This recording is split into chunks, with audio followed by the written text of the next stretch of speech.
Buongiorno e ben ritrovati con il TG Flash di New Sicilia. Di seguito i titoli più importanti della mattina. In apertura alla politica, il presidente della regione Renato Schifani ha ricevuto oggi a Palazzo d'Orléans a Palermo il vicepresidente esecutivo per la coesione e le riforme della Commissione europea Raffaele Fitto. Al centro del bilaterale i temi legati al programma FESR Sicilia 2021-2027 e lo stato di avanzamento del PNRR.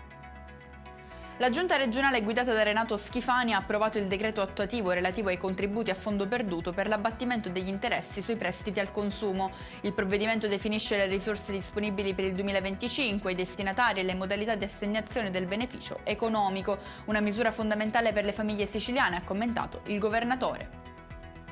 La cronaca: sono 206 campioni istologici risultati positivi a patologie tumorali su un totale di oltre 3.000 analizzati nell'ambito dell'attività di refertazione straordinaria avviata per azzerare i ritardi accumulati dall'ASP di Trapani. Il dato emerge dal report finale della task force istituita dalla Regione.